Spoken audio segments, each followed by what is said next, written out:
We are back today to do a couple more experiments with soils.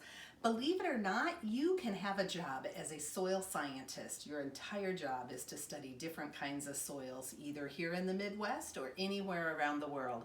So a couple experiments that people do with soils to learn more about how much sand, how much silt, or how much clay is in any given soil. One is they try to make a soil ribbon. So they take a sample of the soil. This happens to be a soil that we think has a little more clay in it. So they get that soil nice and wet. They form it into a ball, which they're able to do. That's an indication that there is some both silt and clay in that. And then press it between their fingers to see if they can make a ribbon that holds together. We can. That's a clue for us here. So now we take a different kind of soil, which has an equal amount of moisture in it. We put it into our hand. We try to form a ball, which is possible but hard. And then when we try to make a ribbon, it falls apart. It's very crumbly because of the amount of sand that's in that particular kind of soil. A second thing that soil scientists will do is to do a sediment test using a jar. So all we've done is we've taken two different samples of soil. We'll add in some water, so we got plenty of water in there. We've got a second kind of soil here. We'll put the lid on. We'll give them a good shake, and then we'll let those settle.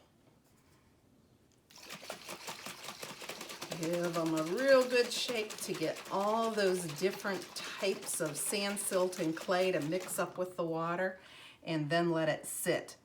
So the sand will actually settle out within a couple hours. Even with just in a few minutes, we'll see some of the sand that'll start to sink to the bottom. I can already see a good layer of sand that has settled down there.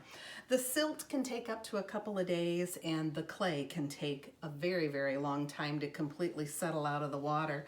So these are a couple samples that have been sitting for literally for years. So here we can look and see that this has a lot of sand and just a little bit of silt and a little bit of clay, and the water above is very, very clear because that sand will filter out of the water. This one, on the other hand, has been sitting right next to it, and this one we can see has a little bit of sand, quite a bit of silt, and then a lot of clay, and the water is a little bit muddier.